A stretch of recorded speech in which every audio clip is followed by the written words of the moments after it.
गरुड़ जी पूछते हैं भगवान कृष्ण से, प्रभु ये पितृपक्ष का क्या महत्व है और इस समय में जो श्राद्ध और तर्पण करते हैं उसका फल क्या मिलता है? ये सवाल ही अपने आप में बहुत महत्वपूर्ण है ना? आखिर क्यों करें ये सब? जी हाँ, यही सवाल पूरी चर्चा की नींव रखता है और भगवान कृष्ण का जवाब बिल्कुल स्पष्ट है।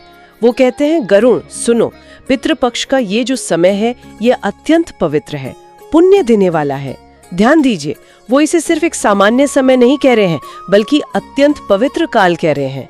और आगे बताते हैं कि इस समय में जो श्राद्ध किया जाता है, तर्पण होता है और अपनी शक्ति के अनुसार जो दान दिया जाता है, उससे पितर यानी हमारे जो पूर्वज हैं वो तृप्त होते हैं, उन्हें संतुष्टि मिलती है। तृप्त होते हैं, इस शब्द में काफी वजन लगता है। ये सिर्फ कोई भौतिक बात तो नहीं होगी? क्या स्रोत बताता है कि ये तृप्ति क्यों जरूरी है? हाँ बिल्कुल, स्रोत के मुताबिक ये तृप्ति सिर्फ उनकी आत्मा की शांति के लिए ही नहीं, ये उनके वंशजों के कल्याण से भी सीधे जुड़ी हुई है। भगवान कृष्ण कहते हैं कि जब पितर तृप्त और प्रसन्न होते हैं तो वो अपने कुल को, मतलब अपने बच्चों पोतों को आशीर्वाद देते हैं। और ये आशीर्वाद सिर्फ भावना नहीं है बल्कि जीवन में अच्छा प्रभाव लाने वाला माना गया है। तो एक सीधा कनेक्शन दिखता है हमारे कर्म, पितरों की तृप्ति और फिर उनका आशीर्वाद हमारे जीवन पर। ये तो बहुत दिलचस्प बात है कि हमारे काम का असर पीढ़ियों के पार तक ऐसे बताया गया है। लेकिन अगर कोई ये ना करे तो क्या संवाद में इसके बारे में भी कुछ कहा गया है? मतलब न करने के क्या परिणाम है? हाँ, और ये बात इस परंपरा के महत्व को और ज्यादा रेखांकित करती है।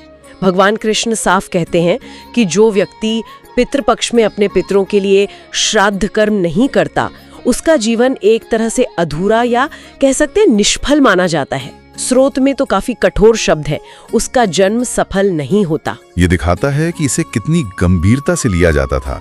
माना जाता है कि पितर उससे नाराज हो जाते हैं। उसका जन्म सफल नहीं होता, ये तो बहुत ही बड़ी बात है। इसका मतलब क्या है? क्या ये सिर्फ कोई आध्यात्मिक बात है या इसके कुछ दुनियावी परिणाम भी बताए गए हैं? नहीं, ये सिर्फ आध्यात्मिक या व्यक्तिगत स्तर की बात नहीं है। संवाद के अनुसार इसका असर पूरे परिवार पर, पूरे कुल पर पड़ता है। ऐसा बताया गया है कि जिस परिवार में पितरों का श्राद्ध नियम से नहीं होता, वहां धीरे धीरे सुख और संपत्ति कम होने लगती है, मतलब खुशहाली और बरकत में कमी आती है। तो ये सिर्फ एक निजी भूल नहीं बल्कि एक तरह से पारिवारिक जिम्मेदारी बन जाती है, जिसका संबंध पूरे कुल की भलाई से जोड़ा गया है, अपनी जड़ों के प्रति एक कर्तव्य जैसा। तो ये परंपरा व्यक्तिगत श्रद्धा के साथ साथ कुल की निरंतरता और भविष्य से भी जुड़ जाती है। इस बात को और समझाने के लिए आपने शुरू में कहा था भगवान कृष्ण एक कहानी सुनाते हैं। जी हाँ, और ये कहानी बहुत जानी मानी है और इस विषय के मर्म को छूती है। ये कहानी है महाभारत के महान योद्धा दानवीर महाराजा कर्ण की। भगवान कृष्ण गरुड़ को बताते हैं कि कर्ण जब मृत्यु के बाद स्वर्ग पहुंचे तो बड़े हैरान हुए। उन्हें वहां सोने चांदी के महल मिले, रत्न आभूषण, हर तरह का ऐश्वर्य मिला, पर खाने के लिए अन्न नहीं मिला। वो स्वर्ग में भी भूखे थे। स्वर्ग में भूख? ये कैसे हो सकता है? कर्ण तो इतने बड़े दानवीर थे, उनके साथ ऐसा क्यों हुआ? हाँ, यही सवाल कर्ण ने भी वहां देवताओं से पूछा। उन्होंने कहा, मैंने तो धरती पर हमेशा सोना चांदी धन सब कुछ दान किया है, फिर मुझे यहाँ खाना क्यों नहीं मिल रहा? तो देवताओं ने जवाब दिया, राजन, आपने बेशक बहुत दान किया, सोना चांदी धन दौलत खूब बांटी, लेकिन आपने कभी अन्न का दान नहीं किया। सोना दिया पर भोजन नहीं दिया। ये बात अन्न दान के खास और मौलिक महत्व को दिखाती है। पैसा जरूरी है पर अन्न तो जीवन का आधार है, तृप्ति उसी से मिलती है। अच्छा, तो कर्ण को अपनी गलती का एहसास हुआ, फिर उन्होंने क्या किया? स्वर्ग से वापस तो आ नहीं सकते थे। कहानी कहती है कि कर्ण ने इस भूल को सुधारने का एक मौका मांगा। उन्होंने देवराज इंद्र से प्रार्थना की और इंद्र ने उनकी प्रार्थना सुनकर उन्हें पितृपक्ष के समय के लिए यानी उन 15 दिनों के लिए वापस पृथ्वी पर जाने की इजाजत दे दी। एक तरह से दूसरा मौका मिला उन्हें। और धरती पर आकर कर्ण ने क्या किया उन 15 दिनों में? पृथ्वी पर लौटकर कर्ण ने वही किया जिसकी कमी स्वर्ग में महसूस हुई थी। उन्होंने पूरी श्रद्धा से अपने पितरों को याद किया, उनके लिए श्राद्ध कर्म किए और खास तौर पर ब्राह्मणों को, गरीबों को, जरूरतमंदों को अन्नदान किया, भोजन कराया। पूरी निष्ठा से ये काम उन्होंने पूरा किया। तो उसका नतीजा क्या निकला? क्या स्वर्ग में कुछ बदला? हाँ बिल्कुल। कहानी के अनुसार जब कर्ण वो 15 दिन पूरे करके वापस स्वर्ग गए तो उनकी भूख मिट गई। उन्हें वहां भोजन मिलने लगा, अन्न प्राप्त होने लगा, वो तृप्त हो गए।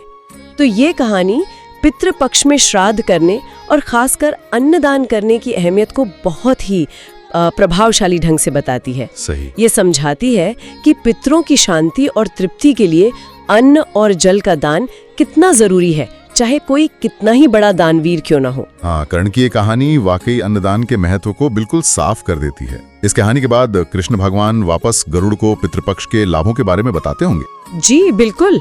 कर्ण की कथा सुनाने के बाद भगवान कृष्ण वापस विषय पर आते हैं और कहते हैं, इसलिए हे गरुड़, जो भी व्यक्ति पितृपक्ष के इन दिनों में श्रद्धा के साथ अपने पितरों का श्राद्ध करता है, उन्हें जल देता है यानी तर्पण करता है, अन्न का दान करता है, जल पिलाता है या कपड़े वगैरह दान करता है, तो उसके इन कामों से उसके पितर पूरी तरह से तृप्त हो जाते हैं। यहाँ कई तरह के दान का जिक्र है, पर कर्ण की कहानी के बाद अन्न और जल दान का महत्व तो अपने आप ही समझ आ जाता है। और जब पितर तृप्त हो जाते हैं तो उसका फल वंशजों को कैसे मिलता है? श्रोत इस बारे में क्या कहता है? कृष्ण भगवान स्पष्ट करते हैं कि इन कर्मों से श्राद्ध करने वाले को बहुत पुण्य मिलता है, महान पुण्य। लेकिन उससे भी बड़ी बात उसके वंश की रक्षा होती है। ये सिर्फ व्यक्तिगत पुण्य कमाने का मामला नहीं है, बल्कि ये पूरे कुल के लिए एक तरह का आध्यात्मिक सुरक्षा कवच बन जाता है। ये वंश की बढ़ोतरी, उसकी तरक्की और मुसीबतों से उसकी हिफाजत से जुड़ा है। मतलब पीढ़ियों के बीच एक सुरक्षा का बंधन बनता है इससे। अच्छा, इस संवाद में पितृपक्ष के समय और उसमें क्या-क्या करना चाहिए, इस पर कुछ और जानकारी दी गई है। हाँ, उसमें पितृपक्ष के समय का जिक्र अमावस्या से पूर्णिमा तक के रूप में है।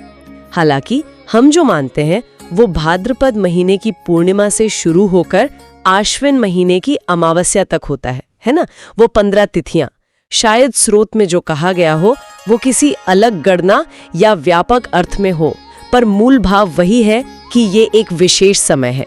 संवाद ये भी बताता है कि इस दौरान हर तिथि का अपना महत्व है और इस पूरे समय में अपने कुल के सभी पितरों को, चाहे हम उन्हें जानते हो या न जानते हो, सबको याद करना चाहिए। याद करने के साथ साथ और कौन सी क्रियाएं हैं जो जरूरी बताई गई हैं? याद करने के साथ ही उनके नाम और गोत्र बोलकर पिंडदान और तर्पण करने का विधान है।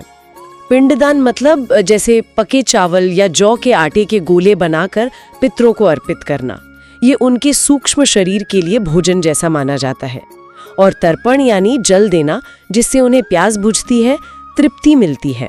भगवान कृष्ण कहते हैं कि ये सब श्रद्धा से करने पर सिर्फ उस व्यक्ति के पितर ही नहीं, बल्कि सभी देवता और दूसरे पितर भी तृप्त हो जाते हैं। ओह, यानी इसका असर बहुत ही व्यापक है। और क्या इसका फल सिर्फ इसी जीवन तक रहता है या आगे भी जाता है? नहीं, कृष्ण भगवान के अनुसार इसका असर बहुत दूर तक जाता है।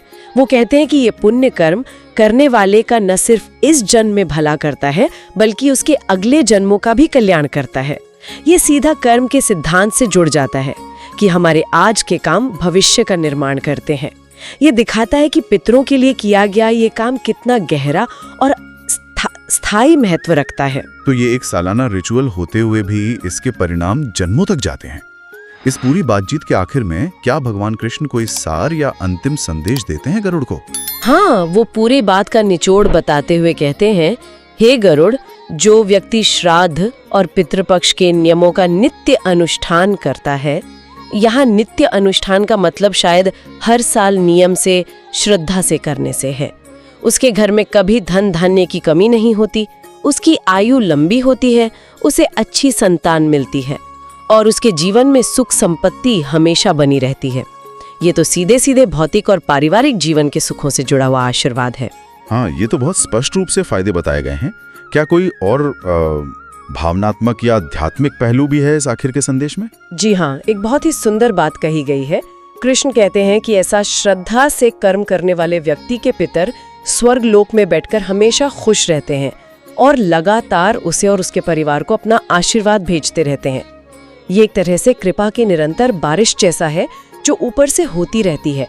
यह सिर्फ एक बार का लेन देन नहीं, बल्कि एक स्थायी जीवित रिश्ता है जो मृत्यु के बाद भी चलता रहता है। और एक बात मुझे याद आ रही है, आपने शुरू में कहा था कि इस संवाद को सुनना या पढ़ना भी फायदेमंद है।